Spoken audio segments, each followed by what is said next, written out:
This one we might disagree on, and then that'll be fun. Carol.diamond_ asks, do you think our higher selves chose our trauma and experience for when we come to Earth, or is it all just random?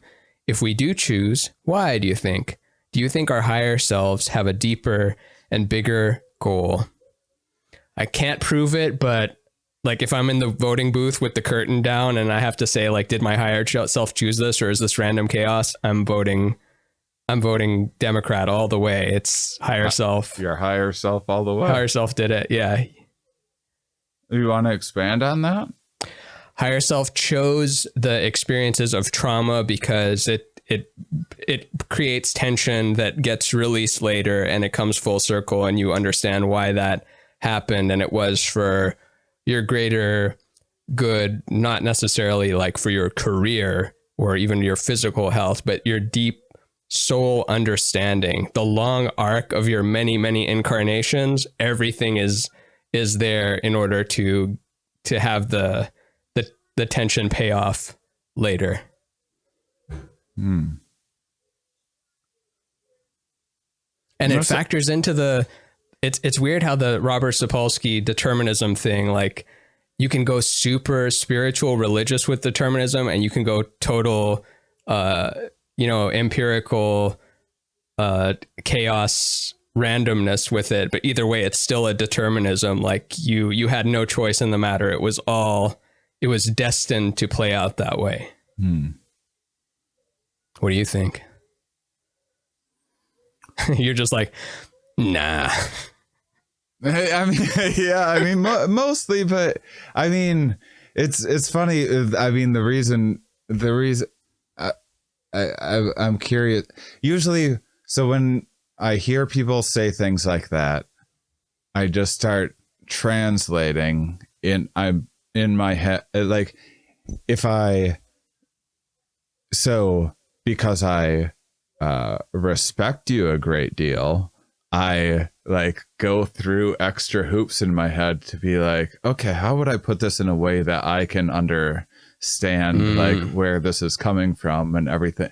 Whereas like, I don't always take the time and the patience to like, I often discard similar ish belief systems pretty quickly, to be honest. But, me too.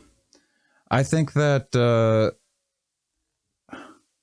so, like in my head, I sound like a therapist being like, so what it sounds to me like is what you're saying is that we need to reconcile, like there's only so much that we can do with our trauma, and we are all born into trauma, and life does have these traumatic events and we can grow from them, and that was also built into our genes, and we're built to perceive things that way because that's been favored through time. So it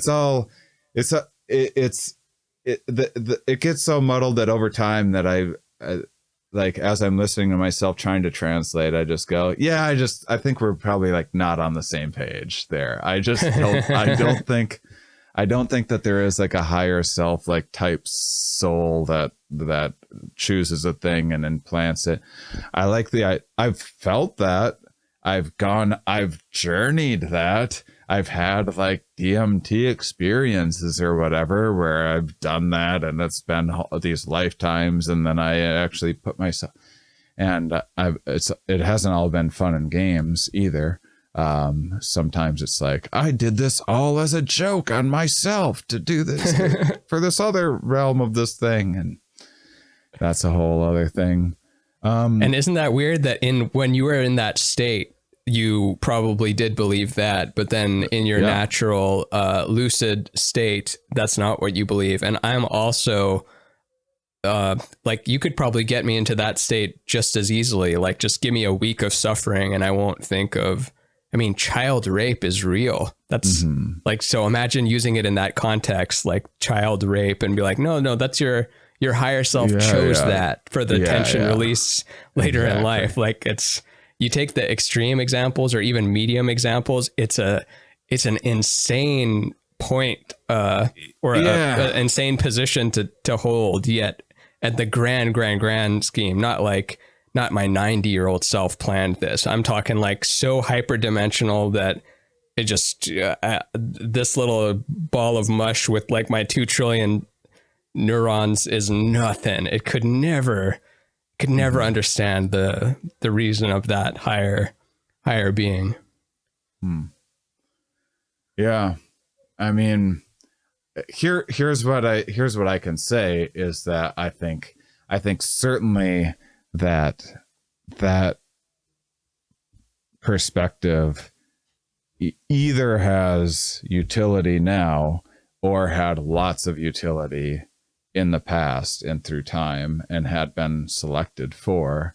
And so like, even if there isn't a higher self, there was probably like lots of utility along the way in thinking that there was, or it's just how everything intuitively feels. And we eventually like get past those intuitions, which is what I guess I tend to think that, but I don't know. I mean, it's so hard because I'm so much for bottom up emergent things. And a lot of that is less of like that it's all bottom up. It's more that like, hey, how come no one cares about this little indie perspective, this bottom up emergent stuff? It's got a lot of stuff going for it and pretty underappreciated, and not a lot of people have heard of it. And it is underdog. It is literally that cartoon underdog thing, and it's so necessary to have that, because think of if we only did top down in history, where would that lead us? If we still think that it's, you know, Zeus on the mountain and that's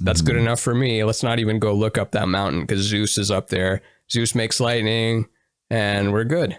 Yeah. We don't need to investigate any further. It's good to have a history of constantly disproving, quantifying. Someone was talking about that on some podcast I listened to, of so many things in the past we thought could not be quantified, get quantified. So who knows if your consciousness can eventually become quantified, your soul can be quantified, like put it in a parameter of different variables and phenomenon that are predictable, and just like, no, there's no magic. It's just as simple as that. They would have thought this was magic 200 years ago, but it's just boring old ordinary reality. Yeah. Yeah. I don't know. It's certainly a wonderful question. And also with things with like trauma related things, like I don't know what was I never know what where people are coming from, what happened to them, and what they need to hear or tell themselves or feel or like whatever else too. So I'm cautious about being like, oh no, it's not that. And that's the only way that people are making sense of it at the time. And I don't know. So could be both, in that, like, if you look at it, the video game simulation angle, like when you play a video game, it's not like I fell into that pit because the player, like wanted to fall in the pit so that beating the boss at the end would be just that much enjoyable. It's no, you screwed up because you didn't know the controls well enough. You're still learning, adapting. Eventually you do beat it, but all the mistakes and stuff you lost, no, that was just you sucking at the game. That was not, or just random stuff, not sucking, but that was a random thing that was not in your favor, yet you still are more than just your incarnation. But no, I didn't have a plan for my Mario. My Mario just died a bunch. Yeah, I think that's maybe a little closer to something that I relate to a bit more. But yeah, no, that's a wonderful surprise perspective. Goal.